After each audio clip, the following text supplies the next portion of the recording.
O Japão é um arquipélago com cerca de 120 milhões de pessoas, com registro histórico de apenas 1.600 anos. É a segunda maior economia do mundo hoje. Aos olhos da história, o sucesso do Japão aconteceu da noite para o dia, mas ele não foi repentino. Cultivando um legado antigo, o Japão moderno continua ligado ao seu passado. Influenciados pelo shintoísmo e o budismo, as duas maiores religiões, os japoneses desenvolveram vários métodos e técnicas que passaram de geração para geração. Durante séculos, os artífices japoneses lutaram para se tornarem unos com os materiais escolhidos, aperfeiçoando aos poucos seus métodos. Embora muitos ofícios lutem para se manter no mercado moderno, a essência dessa sabedoria permanece. Ela foi a chave do sucesso do Japão, e ainda é. E eu vou lhes mostrar como a sabedoria da antiguidade ajuda a explicar a maravilha industrial do Japão moderno.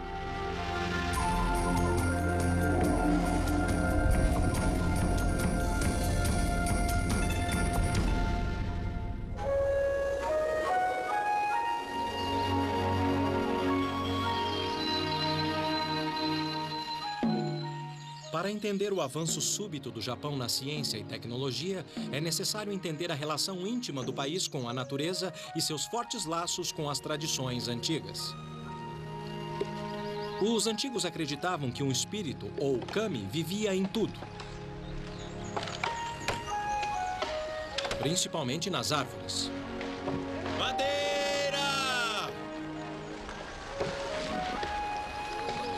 Porque, segundo uma lenda antiga, os primeiros japoneses vieram dos céus, descendo de ciprestes.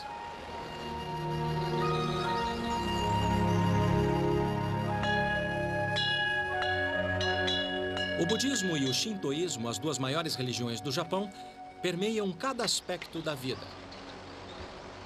Arraigados ao shintoísmo, os japoneses desenvolveram um modo único e próprio. Técnicas e métodos aguçados, voltados para descobrir o espírito, a essência das coisas.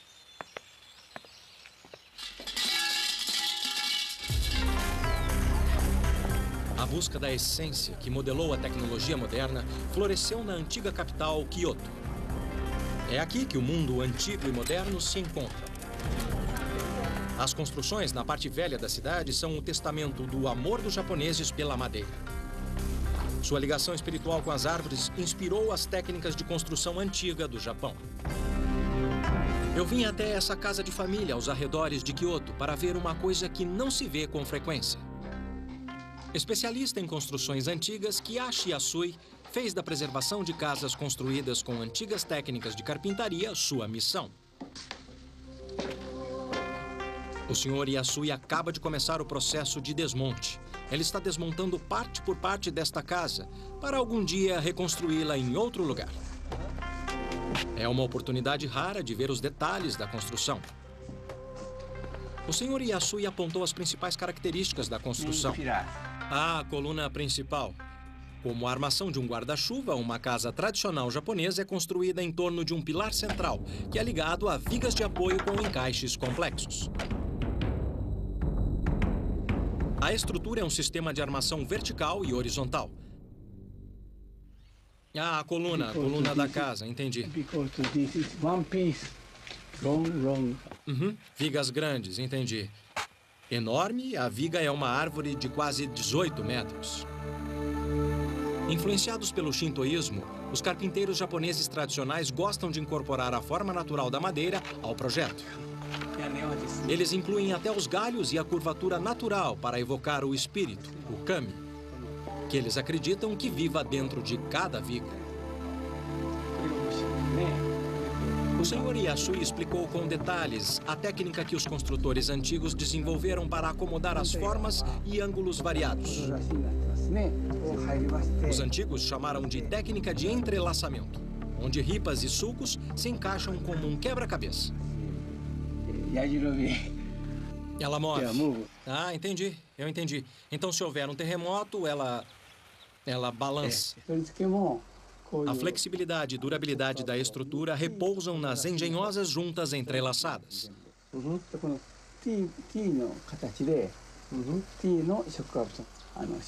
A questão das juntas é como peças de quebra-cabeça, e esses caras vão me mostrar como é. Onegai shimasu?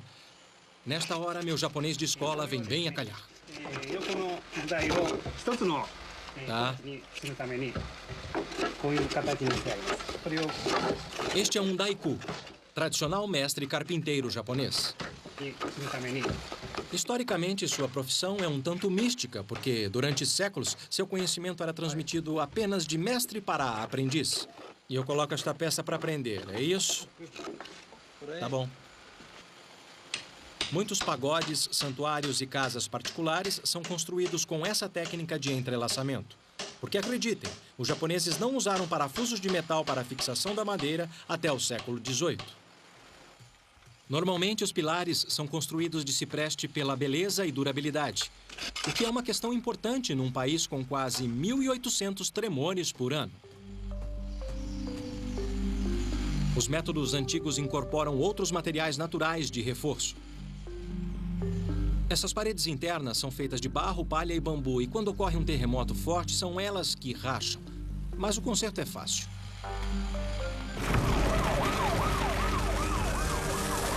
Em 1995, um terremoto de 9,6 em Kobe destruiu 100 mil residências construídas no estilo tradicional em apenas 20 segundos, deixando 300 mil pessoas desabrigadas e matando milhares. No entanto, no mesmo terremoto, os pagodes mais altos permaneceram em pé. Embora tendo centenas de anos e construídos usando a mesma técnica de entrelaçamento, eles não desabaram. Intrigado com o mistério, eu quis saber mais. Então fui ao pagode no templo Kiyomizu para encontrar um especialista. Peter Kazuo Mishinzawa é professor de engenharia estrutural na Universidade de Kyoto. Como é que funciona? Ele explicou que, apesar de a flexibilidade da técnica de entrelaçamento aumentar a resistência ao terremoto, o componente crucial está no interior. Segundo o professor Mishinzawa, a resistência ao terremoto é uma questão de movimento e harmonia. O incrível é que o segredo está no pilar central. Diferente daquele na casa preservada do Sr. Yasui, este não serviu de apoio central, mas como uma espécie de poste telefônico no centro do pagode. O mais incrível é que este pilar vertical foi fixado apenas no primeiro andar, mas em nenhuma parede. Esta é a base do pilar. É, sim. Então não está no alicerce do pagode. Isso. Ele começa no primeiro andar. É no topo do primeiro andar. Entendi. Isso. É nessa área que estão conectados. E lá em cima é flutuante. Olha só, está se movendo. E como é que isso funciona? Como é que o pilar consegue absorver toda essa força? O módulo de vibração da estrutura externa é bem diferente do pilar central. Entendi. Ele absorve a força do resto do prédio e leva para dentro. Isso, leva. É assim que funciona. Quando a terra se mexe, o pagode se move como uma cobra, tendendo em direção ao pilar central rígido, que se opõe ao movimento da estrutura exterior e evita que ela venha abaixo. Esse é o segredo de resistência ao terremoto. É aérea. Podemos movê-lo? Pode. Ah, olha só. É espantoso.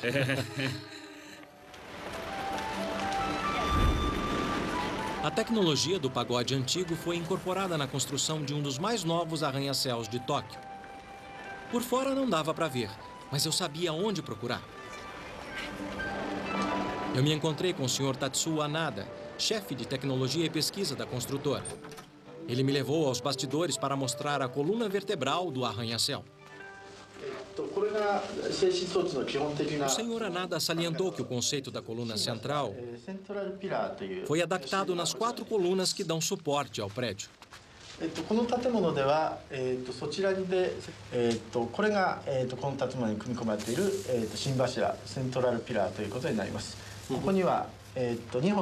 Então isso absorve a força que depois sobe pela coluna. Uhum.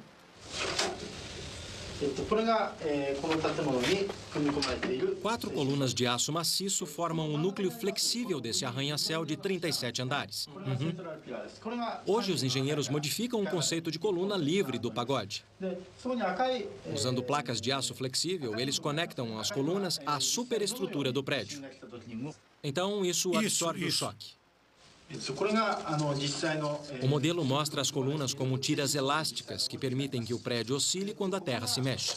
Até agora, nenhum dano por terremoto foi registrado. E funciona mesmo. É, sim. Um período na história deixou uma marca profunda no Japão moderno. O tempo dos guerreiros samurais. O símbolo desse tempo ficou famoso no mundo, a espada samurai. Hoje, seus segredos são usados para salvar vidas, em vez de tirá-las. Há muitas formas de manter contato com a história. A antiga arte do Laido provém do grupo que testava as espadas. Através do Laido, eles testavam o equilíbrio, a flexibilidade da espada e se ela faria seu papel. Olhando, você acha que isso não exige esforço. Na verdade, essa espada é bem pesada. Tem aproximadamente 70 centímetros de comprimento e pesa quase 1 quilo. O domínio de vários golpes com elegância requer muita prática.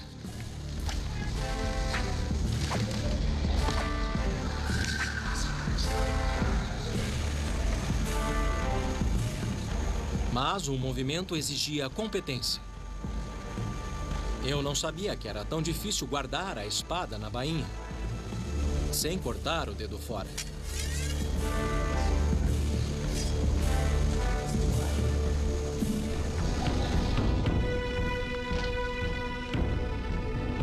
Os samurais eram conhecidos pelas espadas porque ninguém, além de um samurai, podia portar uma. Os samurais também eram conhecidos como bushi e seu modo de vida como bushido. Era um modo de vida onde ideais como honestidade, incorruptibilidade e frugalidade se opunham aos bens materiais. Além da espada, os bens mais preciosos para os samurais eram o orgulho e a honra. A reverência dos japoneses pelos samurais e suas espadas lendárias é de milhares de anos. Um ferreiro passava seu segredo para a geração seguinte. A princípio, o conhecimento de metalurgia foi introduzido no Japão, pela Coreia e China, e possivelmente até a Índia. Yoshikazu Yoshihara segue a tradição da família.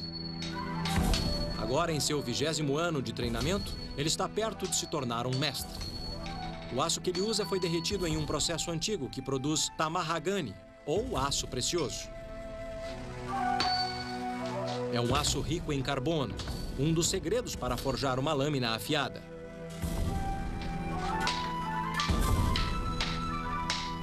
Uma espada começa como um lingote cuidadosamente selecionado de pedaços de tamahagani forjados juntos.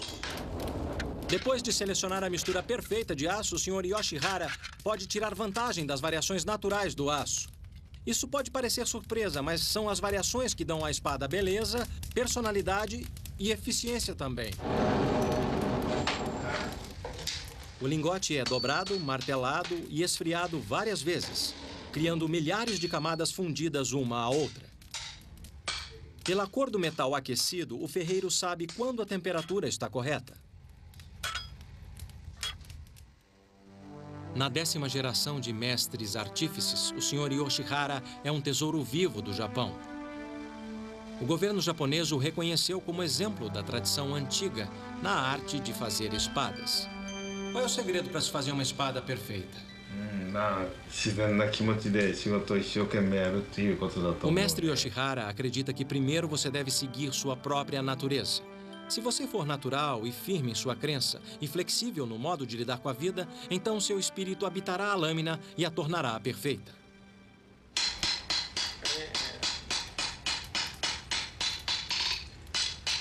Cada ferreiro tem sua própria fórmula. Yoshikazu admite que seu pai ensinou que são necessárias no mínimo 12 dobras. Mas há outros segredos, incluindo padrões rígidos para calor e resfriamento. Assim, a fórmula produz uma lâmina dura com a flexibilidade de um salgueiro.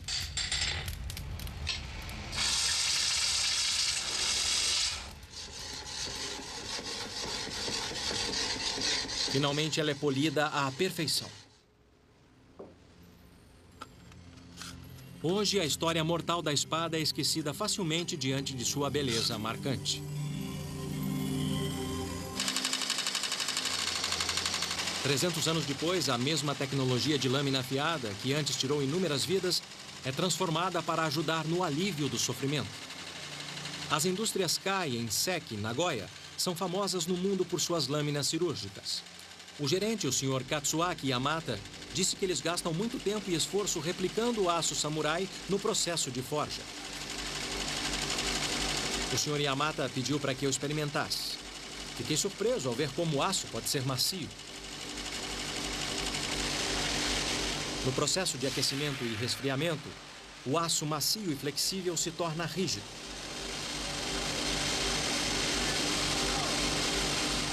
É tudo uma questão de carbono. Sob o microscópio eletrônico, partículas de carbono estão presentes na superfície do aço não processado.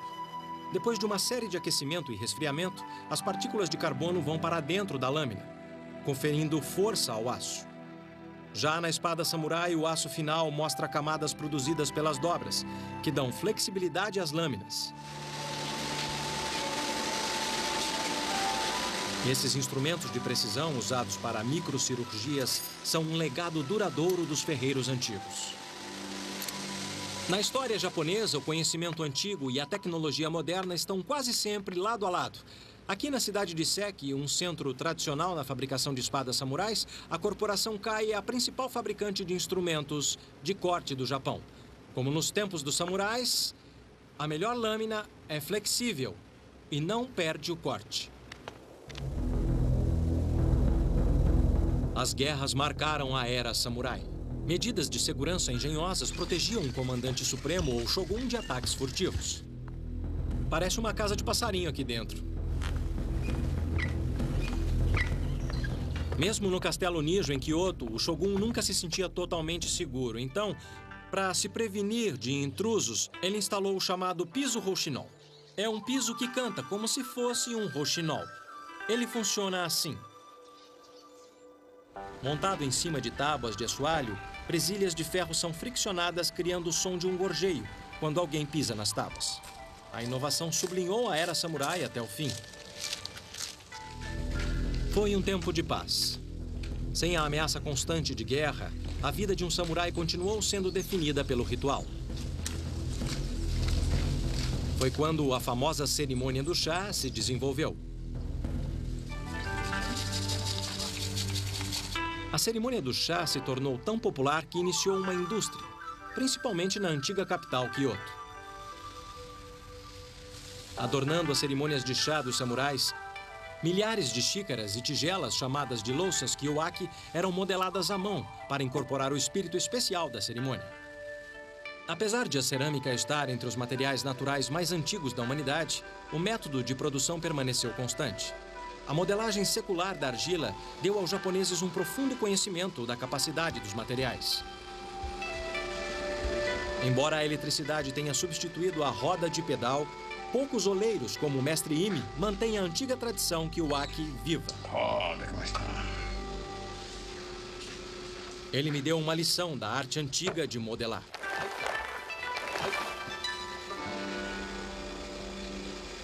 Não. Está bom, muito bom. Muito bom. Ele está sendo educado. É um país de gente muito educada. O segredo é a uniformidade. À medida que o mercado ficou maior e mais sofisticado, houve uma procura por formas novas e incomuns. E uma das qualidades que eles mais prezavam era uma pequena irregularidade, porque era a irregularidade que tornava a peça única. A que eu fiz está irregular, mas eu quero uma segunda opinião.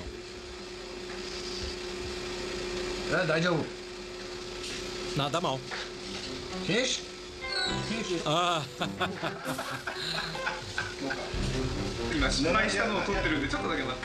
Já cansei disso.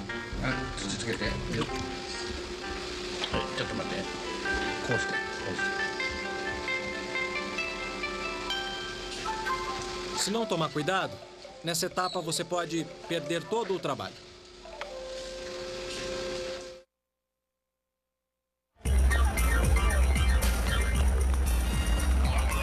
Muitas tecnologias antigas estão morrendo. Ainda que no Japão, velho e novo vivam lado a lado. O que seus ancestrais sabiam é usado pelos japoneses de hoje para aplicações novas e pioneiras. Quando se trata de eletrônicos, o Japão revolucionou o nosso mundo.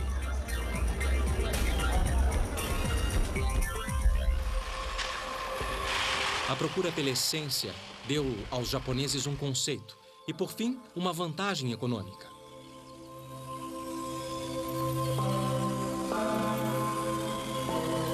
No Japão, a miniaturização é uma tradição antiga e até agora ninguém soube me explicar exatamente por quê. No entanto, o que está claro é que na era da eletrônica, esta filosofia deu vantagem ao Japão.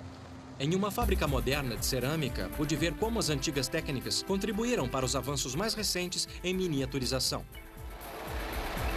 Os fundadores da Murata Manufacturing aliam com orgulho a origem da empresa no século XVII às tradições da cerâmica antiga em Kyoto.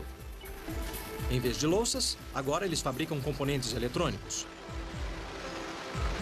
O Sr. Tetsuya Ekita, chefe de desenvolvimento da Murata, me apresentou um de seus produtos básicos de cerâmica.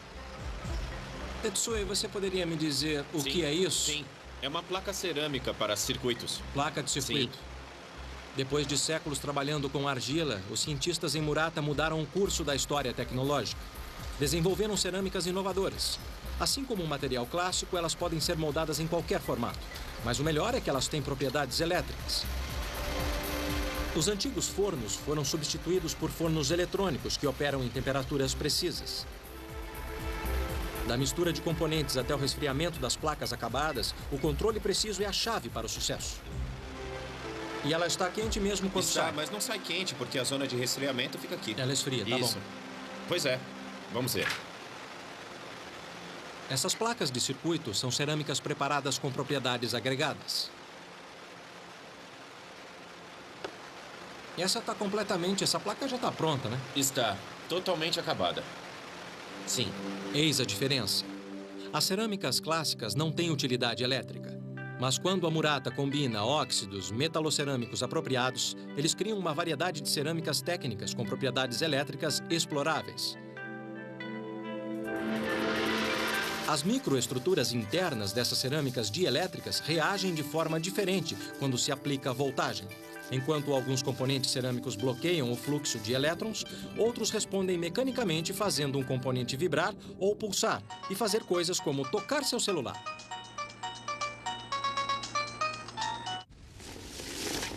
Minha próxima parada é uma área controlada de pesquisa. Vamos lá? O filme é uma cerâmica? É, filme cerâmico. Nesta área livre de contaminação, eles trabalham em um componente experimental. A base é uma mistura de cerâmicas técnicas aplicadas com moderação num filme plástico fino. Quando aquecido no forno do processador, o filme cerâmico ultra fino encolhe e fica mais fino ainda. Em um processo secreto, camadas de filmes cerâmicos microfinos são usadas na elaboração de componentes eletrônicos complexos. Um dos componentes fica nesses capacitores minúsculos fantásticos. Ele fornecerá circuitos de memórias ainda menores. De louças a eletrônicos, é mesmo incrível como o Japão conseguiu trazer a tecnologia antiga para os nossos tempos modernos. Mas a origem antiga de uma ferramenta usada para inspecionar os poderosos microchips de hoje é ainda mais incrível.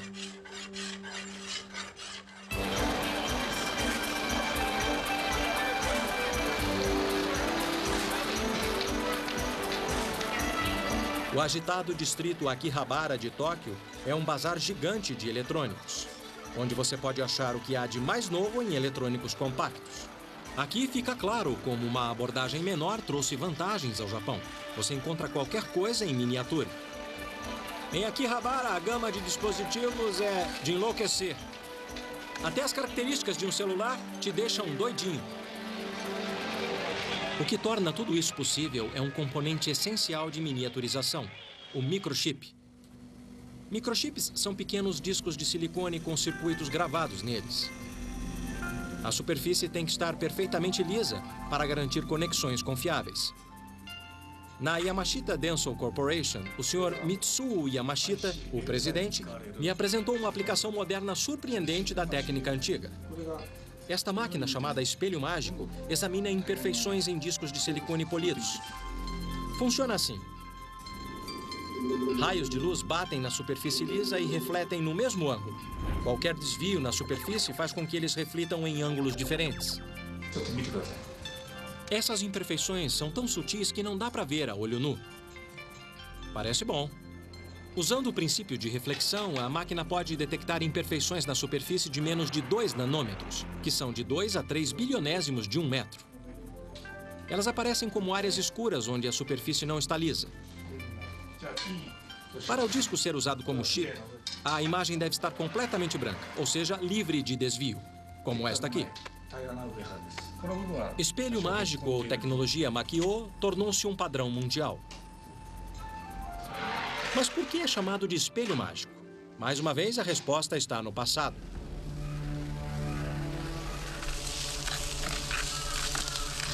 Uma tecnologia antiga importada da China, o espelho mágico teve um renascimento no meio do século XVI no Japão. Nessa época, o cristianismo era considerado uma influência estrangeira e um obstáculo para o estabelecimento do controle absoluto das pessoas. Ser cristão era ilegal. Mostrar sua fé em público podia custar sua cabeça. No entanto, durante esse período negro, o espelho mágico salvou vidas. A magia começou com uma placa de cobre fundido e polido pela mão de um mestre. A verdadeira mágica do espelho é sua precisão. A imagem é esculpida na superfície refletora de modo tão sutil que, se você olhar no espelho, tudo que vê é você mesmo. Mas se o espelho reflete luz branca, a história é outra. Graças ao espelho mágico, os cristãos podiam se identificar em segredo para aqueles que compartilhavam sua fé. O princípio da reflexão da luz do analisador de disco conta com séculos de tecnologia antiga.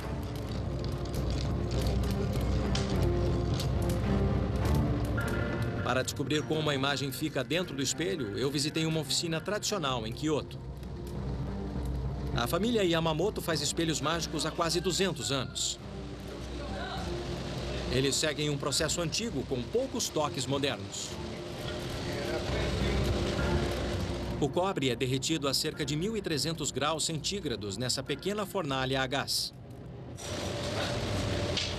Embora seja uma receita secreta da família, dizem que os melhores espelhos são feitos de 5 partes de chumbo, 15 partes de estanho e 80 partes de cobre. Um pouco de palha queimada filtra qualquer impureza da superfície quando este é despejado no molde. Parecia tão simples que eu resolvi tentar. Vamos lá. Isso me deixa um pouco nervoso. Ah, isso é quente demais. Ai, mais quente que 1000 churrascos. Agora, o truque é despejar sem espirrar e queimar meu pé. Parece que o meu rosto está queimando. Pronto. Vamos ver se esse vai ser mágico. Por alguma razão, eu acho que não.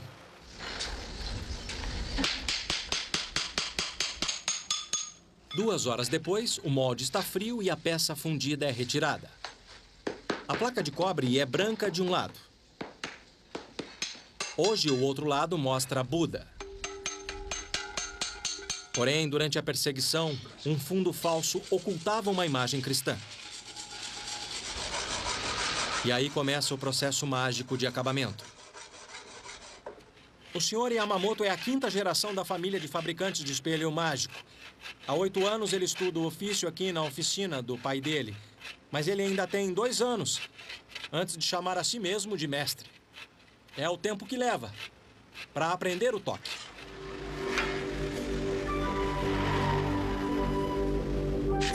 Raspar e polir cria variações microscópicas na superfície, que produzem uma imagem refletida similar à que está atrás. São necessárias semanas de raspagens cada vez mais refinadas para criar a imagem na superfície do espelho. O Sr. Yamamoto usa um pedaço de carvão, como este aqui, para a etapa final no processo de polimento. Como não pode ver se poliu corretamente, ele tem que sentir. O processo inteiro leva quase 3 meses, do começo ao fim. Mesmo para o artífice mais habilidoso. Somente um toque experiente revelará, por fim, a imagem mágica. Quando o espelho está polido, ele é coberto com uma fina película de níquel. Até este momento, parece um espelho comum. Para a etapa final do processo, ele é levado para fora para ver se a imagem de trás é refletida pela frente. Se a luz estiver certa, reflete.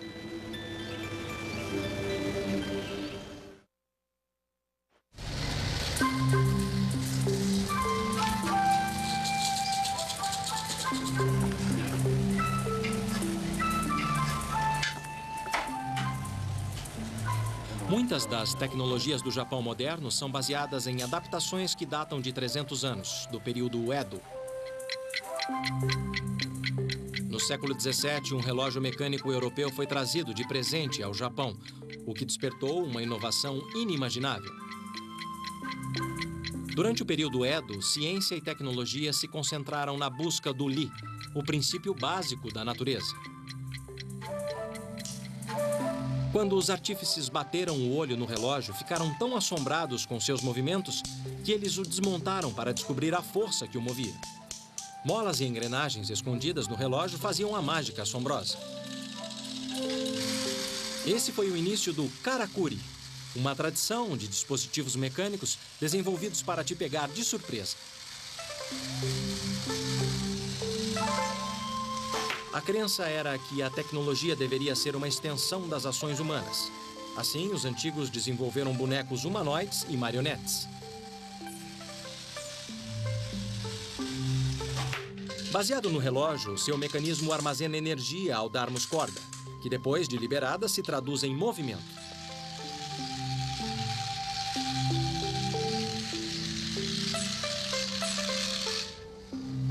Na tradição karakuri, a tecnologia fica escondida para que você não saiba por que o dispositivo faz o que faz. Para os antigos, isso era magia. Neste caso, a surpresa é que o Shahakobi Ninjio, ou mecanismo de bonecos servindo chá, era acionado por uma xícara de chá. Desenvolvido para despertar o sentimento de admiração e mistério durante as cerimônias do chá dos samurais, foi o primeiro robô doméstico para a diversão. Hoje, os bonecos karakuri podem não passar de um item caro de colecionador, exceto para um engenheiro moderno que reverencia a tecnologia antiga. O boneco karakuri tem um novo lar na Aishin AW Company. Aqui ele é reinventado como uma obra de arte que poupa energia. O Sr. Shingahara Akata, engenheiro-chefe da Aishin, explicou por que se interessou pelo boneco karakuri. Essa é a máquina velha. Nesta fábrica, peças pesadas são movidas de um ponto da montagem para outro através de esteiras elétricas complexas. São motorizados. Para um trabalho tão simples, ele achou que devia haver um jeito melhor. Recuperando um mecanismo do passado, o Sr. Akata copiou o antigo boneco karakuri de madeira usando materiais modernos.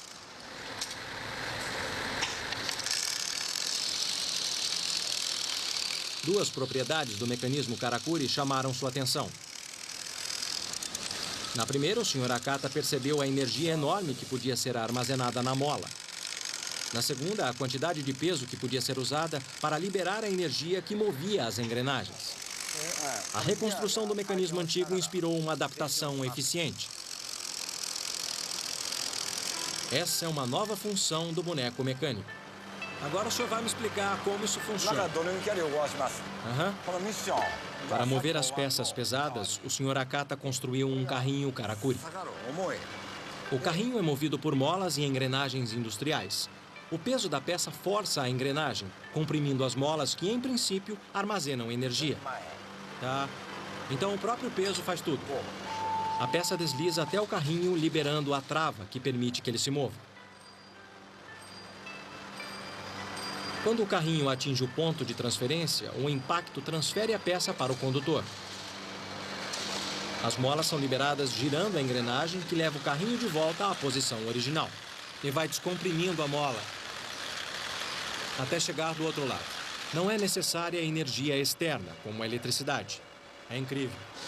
A adição desse efeito positivo ao mecanismo do boneco karakuri gera uma economia de energia significativa. Esse faz o mesmo? Então, depois de 300 anos, o espírito do boneco karakuri vive nessa fábrica moderna. Se você achou isso legal, espera para ver o resto.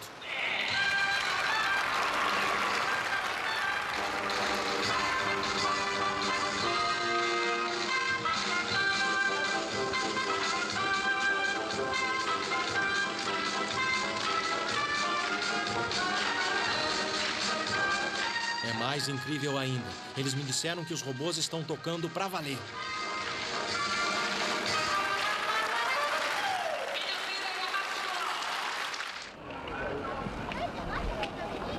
A crença dos japoneses em Lee, a força escondida dentro da máquina, levou uma indústria gigantesca a produzir robôs humanoides.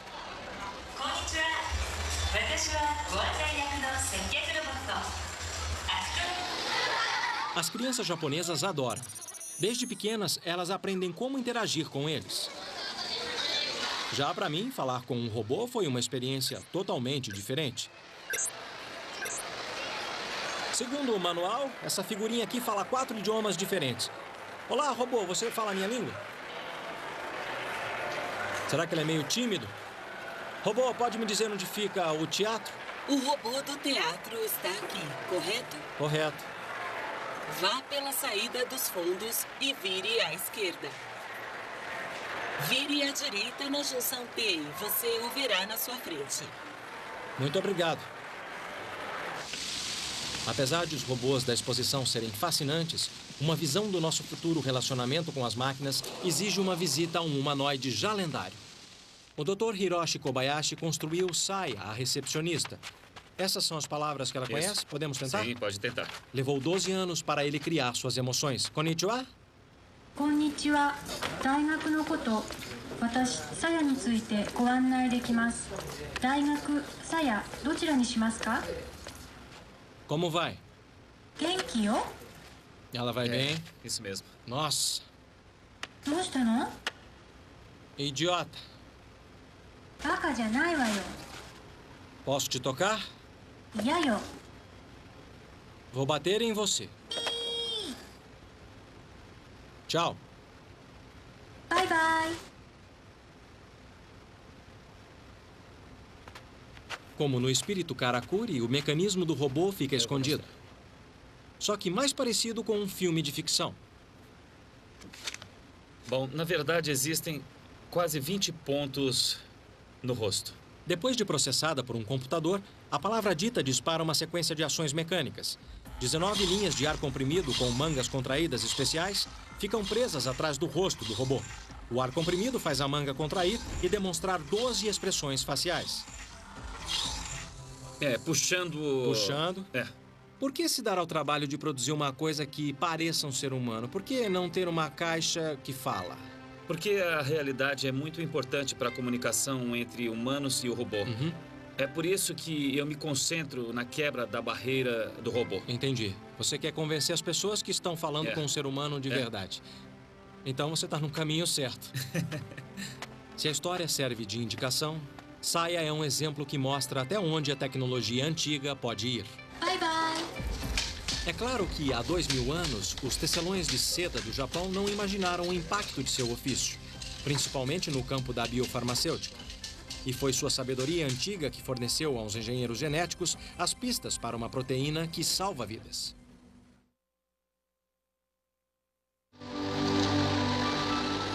A parte norte do interior do Japão é coberta por fileiras de árvores como esta. Em outra época, elas foram a fonte de riqueza da nação. O milagre da seda começa com a amora. Aquilo que entra no bicho da seda, como folha, sai como seda. Um processo que os japoneses exploram e estudam há séculos. Mas agora, em dias de algodão e poliéster, o processo por si só está sendo transformado. É incrível pensar que a seda faz parte da cultura do Japão há mais de 2000 anos. A sericultura foi trazida ao Japão por volta de 300 anos antes de Cristo. Desde então, famílias por todo o Japão produziam o tecido precioso à mão. Um kimono criado com seda feita à mão é um bem de família que pode chegar a custar $40 mil. O custo está no artesanato. Yuki, antigo centro produtor de seda, ainda possui algumas oficinas tradicionais. Aqui, tecidos de seda com padrões complicados são tecidos em teares inspirados na antiga tecnologia chinesa. Mas gerações de mestres como Akira Suto aperfeiçoaram esse processo de amarração com nó único. Ele está preparando o fio para várias fases de tintura, que por fim criarão padrões sutis. Mas primeiro é preciso ter o fio. É o segredo da seda japonesa. A fibra de seda é uma secreção de duas glândulas da cabeça do bicho da seda, que cria o casulo. A lagarta leva de 2 a 3 dias para fazer o casulo, enrolando o fio que tem mais de 1,5 km de comprimento. A seda seca quando entra em contato com o ar. A senhora Murata me mostrou como enrolar o fio na tradição antiga de modo frouxo e não apertado. Konnichiwa. Arigato. Arigato. É preciso muita habilidade para desenrolar os casulos do bicho da seda. Quando os casulos são desenrolados, a seda é puxada e torcida em um fio. A saliva a deixa macia. É mais difícil do que parece. O truque é deixar a seda sempre com a mesma espessura. Leva tempo para aprender.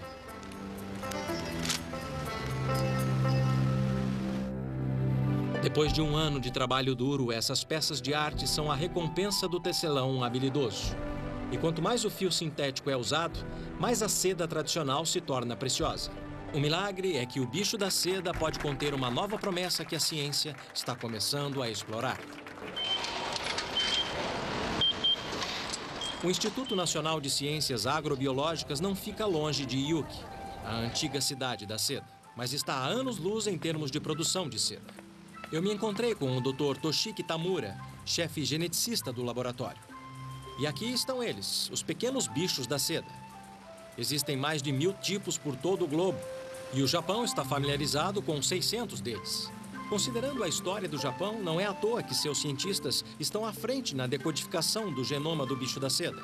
Ah, que estranho.